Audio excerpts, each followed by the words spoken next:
az yeme, az içme, az uyuma, beşeri hislerden tecerrüt etme sayesinde, işin içinde Allah'ın rızası olmasa bile melekiyet yönünü inkişaf ettiriyor, eşya ve hadiselere meydan okur hale geliyor.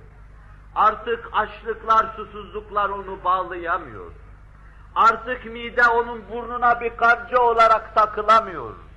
Artık o türlü sefalete düşme içinde izzet, haysiyet, gurur ve onurunu feda etmiyor. Kendini kurtarmış oluyor.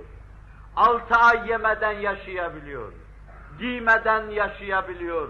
İçmeden yaşayabiliyor. Senin oruçla elde edeceğin şeyi, Mars-ı ilahiye vesile olmayacak bir yolla yogi başka şekilde elde ediyor.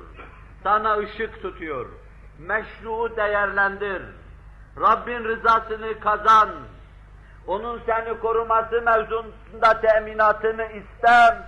Ona dehalet et ve himayesine sığın. Sana bunu gösteriyor. Beri tarafta ise koruyucu hekimlik açısından tababet ciddi bir eğri çizerek insana doğru dönüyor ve diyor ki az yiyecek, az içeceksin. Sıhhatın korunması bakımından çok yemektense az yemek daha mühim ve daha faydalıdır. Sen bu yolu intihap ettiğin zaman daha rahat yaşayacak, hatta değil böyle Allah'ın emirleri, meşru dairede dahi bir kısım isteklerinden, arzularından fedakarlıkta bulunmak suretiyle daha sıhhatli olabileceksin. Bunun için konferanslar veriliyor hastanelerden. Yapılmış istatistikler var.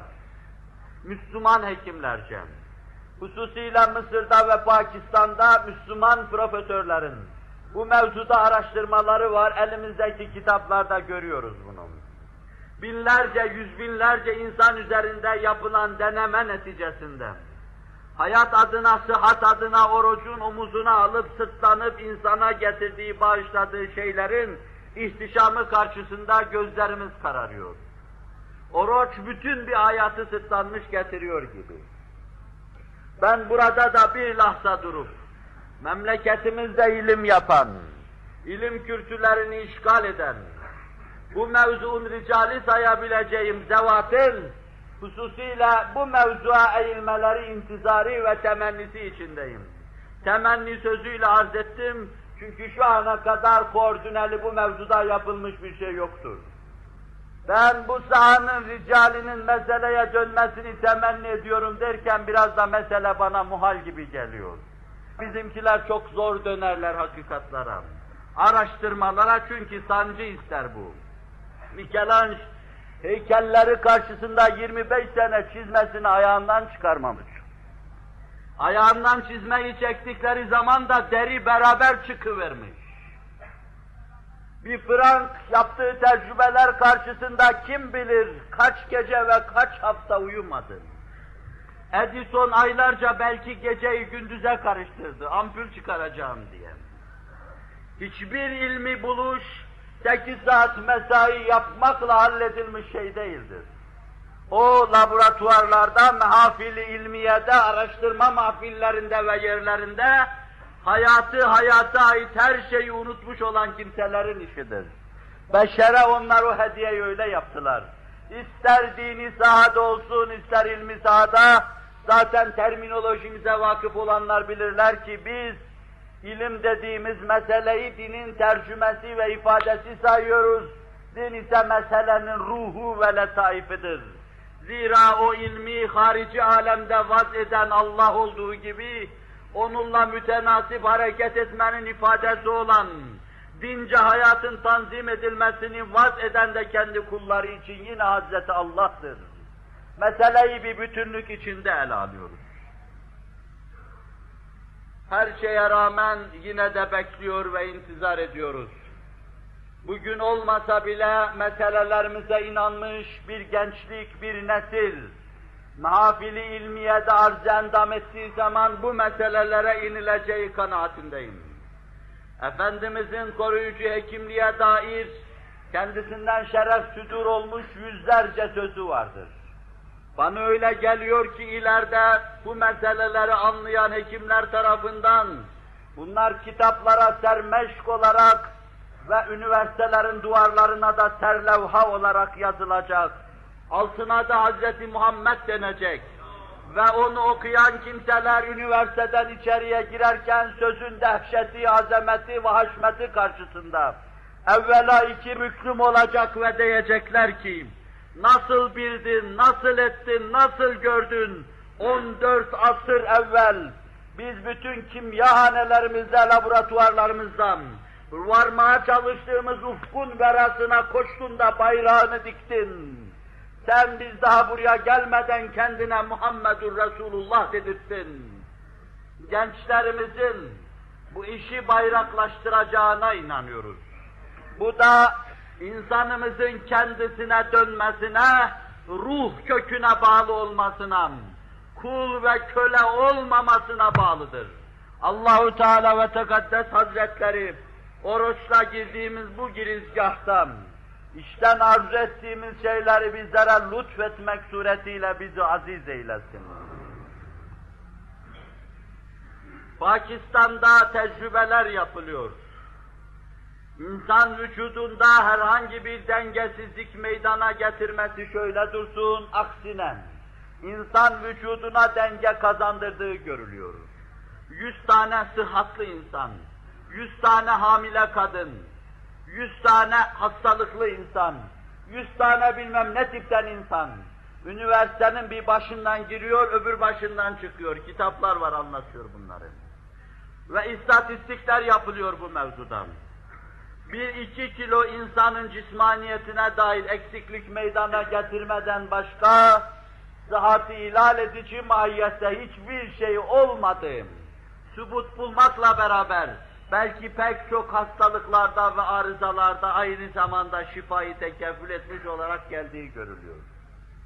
Ne şekere tesir ettiğim, ne idrar ve bevlin normal seyrinin devam etmesini engellediğini, ne hücrelerin muhtaç olduğu şeyin, hararetin, kalorinin eksildiği hususunda herhangi bir keyfiyet asla ve kat'a tespit edilmemiştir.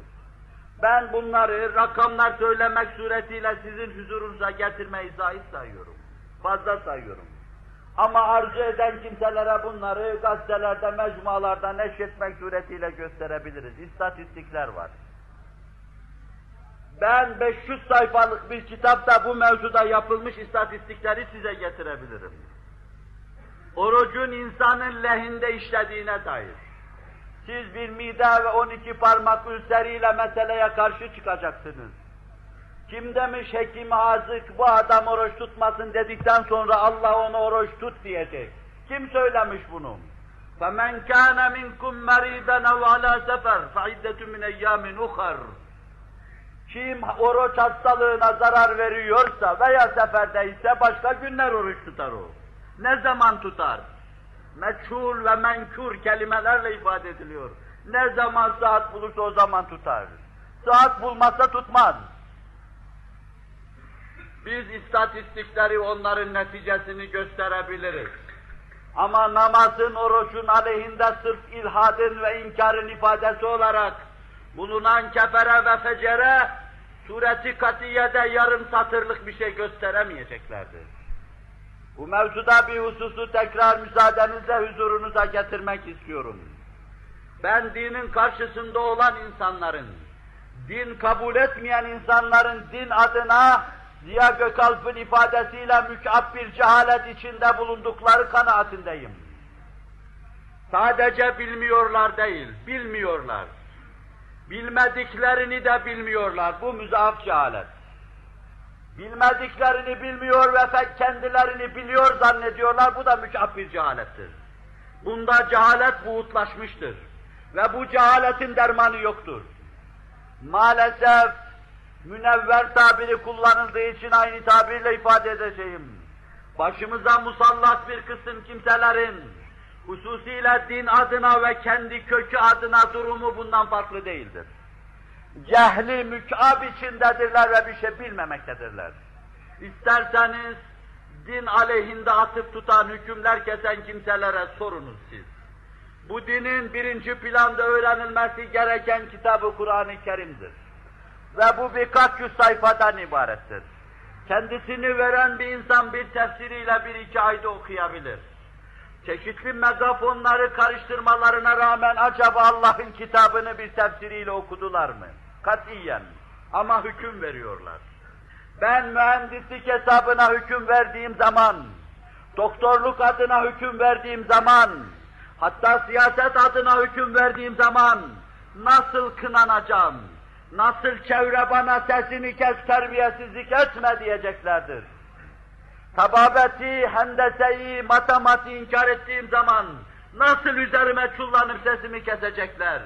Bu kefere ve fecerenin durumu da aynı olmalıdır. Sen bunu çok iyi bilmelisin. Din başlı başına gayret isteyen, ciddiyet isteyen, üzerinde teemmül, taammuk ve tetkik isteyen hayati bir mevzudur. Onun daha ilk mektep talebesine has dersi olan Kur'an'ı okumamış bir insanın, akademik seviyede onun usulüne, usulü tefsirine, usulü fıkhına müteallik meseleler hakkında hüküm ve beyanda bulunması, çok ciddi bir hasta karşısında karşıdan nabzını sayıyor, kalbini dinliyor gibi hüküm kesme gibi cehalet adına bir hükümdür. Bu sizin başbakanınız olsa da onun için böyledir. Üniversitede hocanız olsa da böyledir. Lisede hocanız olsa da böyledir. Din adına hüküm kesip biçtikleri zaman hüküm vereceksin. Cehaletini izhar ediyor. Aceleden hüküm veriyor. Tedbirsiz ve dikkatsiz insandır. Laubali ve gayri ciddidir. Çocuğu ona teslim etmek aynı zamanda tehlikelidir diyeceksin. Hain de olabilir o. İnsan herhangi bir mevzu hakkında lehv aleyhinde hüküm verirken araştırmış olarak hüküm vermelidir. Ve işte ister itikadiyatına ait, ister ameliyatına ait, ister muamelatına ait dinimiz, günümüzde bir kısım naehiller, meseleyi biliyormuş gibi hakkında hüküm biçenler tarafından halkımızın ifaline sebebiyet vermekte badi olmaktadır. Allah onların çatlak seslerini kessin, bağışlayın. Naseza, nabeca sözlerle ifade ettim, bunu bağışlayın. Onların sesini kessin ve milletimizi de ifalat ve tesbilattan muhafaza buyursun. Allah neslimizi ve gençliğimizi korusun.